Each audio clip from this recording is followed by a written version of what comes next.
China nagsimula ng guluhin ngayon ang Pilipinas. Nako, may panibagong propaganda ata itong mga sangkay na kumakalat ngayon sa ating bansa. At ngayon, kalat na kalat po sa media. At maraming mga Pilipino ngayon, mga sangkay, ang naglalabas ng sari-saring komento. Pag-usapan po natin ito, mga sangkay.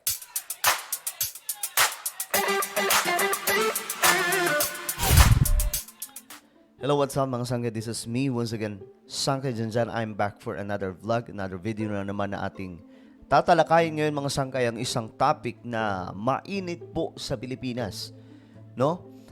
Bago tayo mag-umpisa, pag-subscribe po muna yung ating YouTube channel dahil dito mga sangkay, 1.21 million subscribers na po tayo. Parami po tayo ng parami, kaya naman pindutin nyo na po yung subscribe button. Tapos i-click nyo yung bell at i-click nyo rin po yung all. Sa mga nanonood naman po sa Facebook, huwag kalilimutan na i-follow ang ating Facebook page. Ay nako, ito na naman mga sangkay, may panibago kasing accusation ngayon ang China. Okay, ito, tingnan po natin. Teodoro itinanggi ang umano'y new model na kasunduan sa pagitan ng Pilipinas at China. Medyo nagulat nga lang din po ako dito mga sangkay. Kung totoo ito kasi sinabi ng China na may ginawa daw po silang kasunduan. Ibig sabihin, kung si Duterte may secret agreement, si BBM din may secret agreement. Or, maybe propaganda ito ng China para guluhin ang Pilipinas. Diba? Para hindi po buweltahan si Duterte ng China, na sinasabi po ng iba na tuta daw po ng China. Para hindi buweltahan si Duterte nitong marami sa ating mga kababayan. Pero tingnan po natin muna ang balitang to bago tayo magkomento. Walang bagong kasunduan ng Pilipinas sa China tungkol sa Ayungin Shoal. Yan ang giniit ng mga opisyal ng ating gobyerno taliwas sa pahayag ng Chinese Embassy. Nasa frontline ng balitang yan, si Gio Robles. Okay. Kahit ako nahihiwagaan mga sangkay sa sinasabing may kasunduan na bago or tinatawag ito new model ang China at saka Pilipinas. Dahil kung titingnan po natin ang nangyayari, wala pong pag-uusap na nangyayari, na nagaganap mga sangkay. At kung titingnan rin po natin yung actions ng both side, China and Philippines, imposibleng mayroon pong kasunduan. Dahil ang Pilipinas, masyado po ngayong maka-western, di ba? Maka-western countries, andun po yung Amerika at iba pang mga bansa kagaya ng France. Yung Japan, South Korea, India, nakikipag-alyansa sa Pilipinas. So kung titingnan po natin yung tinatahak ngayon ng administrasyon na ito, tila baga parang wala namang kasunduan. So kung walang kasunduan na tinatawag na new model, ano tong sinasabi ng China? This is propaganda para po siraan ang gobyerno at guluhin ang ating bansa. Kasi ito, tinanggi mismo ng mga opisyal ng pamahalaan. Pagkatapos lumutang ang umano'y gentleman's agreement ni dating Pangulong Rodrigo Duterte at Chinese President Xi Jinping, may panibagong kasunduan daw ang Pilipinas at China tungkol sa Ayungin Shoal. Ayon sa Chinese Embassy, may bagong modelong na pagkasunduan ng China at Pilipinas ngayong taon. Oh, ngayong taon pa. Ngayong taon nga mainit ang Pilipinas at China eh. Paano nangyari ito mga sangkay? I hope na ma-debunk ito kaagad.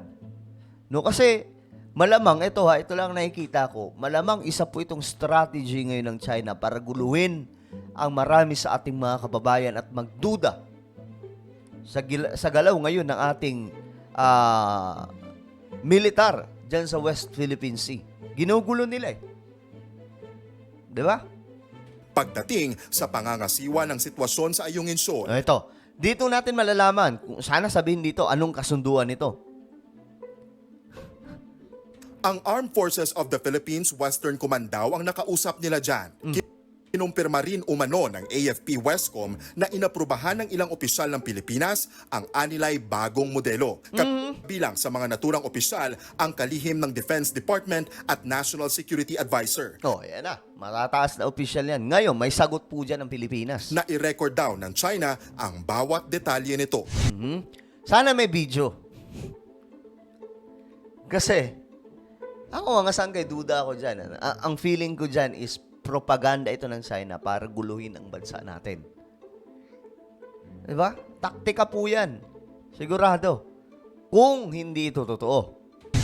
Pero hindi naman binanggit ng China ang mga nilalaman ng umano'y bagong modelo. Oh, you see, mga sangkay? Wala talaga silang babanggitin dyan. Ngayon, eto 2024, lalo pong uminit ang banggaan ng Pilipinas at China. Paano nangyari na may kasunduan? Binagloloko tayo nitong China eh. Pero para raw ito maiwasan ng mga hindi pagkakasundo at mapanatili ang kapayapaan sa Ayungin Shoal. Ang mga sinasabi niya ng China, mariing itinanggi ni Defense Secretary Gibo Chodoro. Ayan na. Ako, mga sangkay, kahit common sense lang.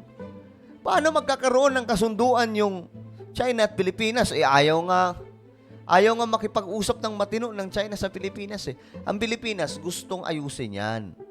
Diba? Sino ba naman may ayaw? Malakas na bansa sila. Higante. So, kung tutuusin, ang Pilipinas, gusto talaga ng maayos na usapan kaysa sa sigalot. Kaya nga lang, ang China, hindi po maayos na kausap. Madalas, tinutokis lamang po nila yung kausap nilang bansa. Kaya nga yan din po ang reklamo ng India eh. Di ba yung India, ganun din po ang reklamo sa kanila. Ganun din ang Japan. Yan po yung mga pinapasok kasi ng China ngayon eh. Ngayon, eto. Tinanggi. So, pahiya sila dito. Wala raw kinalaman ng kanyang ahensya sa anumang kasunduan sa China. Giit ni Chodoro, mula nang mag-courtesy call si Chinese Ambassador Wang Xilian ilang araw matapos ang umupo bilang Defense Secretary noong July 2023, hindi na niya pinayagan ang anumang pakikipag-ugnayan ng DND sa Chinese Embassy. Ayon na. Sa naturang courtesy call, wala raw na pag-usapan kaugnay sa anumang gentleman's agreement o bagong modelo. Taliwas sa sinasabi ngayon ng Chinese Embassy. Ayun, basag. Basag kaagad. Ang tingin ko talaga dito, ang China, taktika nila to para guluhin ang isipan ng marami sa ating mga kababayan. Ganyan po kaloko-loko ito mga, hindi naman lahat ng Chinese, pero yung gobyerno ng China. No? Panibagong kasinungalingan lang daw ito para pagwatak-watakin ng mga Pilipino at malihis mula sa mga iligal na aksyon ng China. Yun nga ang sinasabi natin. Ito ay taktika para guluhin ang isipan ng mga Pilipino, magkaroon ng confusion, magkaroon po ng division. Ang tingin ko dito, strategy nila to eh, para hindi madiin si Duterte sa secret agreement. Okay, kasi nga nabisto 'di ba na may sekreto pala silang pinag-usapan, yung gentleman's agreement na si Roque ang nag-reveal sa sobra niyang kadaldalan. Para makalusot si Duterte, gawa tayo ng issue kunwari nagkaroon ng paano din mag-uusap? Panay nga sila, binobomba nga ng water cannon yung Pilipinas itong China since pumasok ang 2024, 'di ba? So ano 'to pinagsasabi nila? Malamang isa po ito sa hakbang nila para pagwatak-watakin ng mga Pilipino. Para syempre, tuloy-tuloy yung kanilang pananakop sa West Philippine Sea. Sa ating exclusive economic zone, pinabulaanan din ni National Security Advisor Eduardo Año Ayan na. ang umano'y bagong modelo at kasunduan na sinasabi ng China. Katawa-tawa at kalokohan lang daw ito. Wala raw siyang nakausap na opisyal ng Chinese Embassy lalo na tungkol sa kasunduan na may kaugnayan sa resupply mission sa Ayungin Shoal. Basag ka agad. Malinaw daw na ito ay fake news at Fake news! disinformation. Ito na raw ang huling pagkakataong magsasalita si Año tungkol sa issue. Nilinaw na rin naman daw noon ni Pangulong Bongbong Marcos na walang anumang kasunduan ang kasalukuyang administrasyon sa China. Yan sabi ng National Security Advisor, kalokohan at katawa-tawa ang pahayag ng China.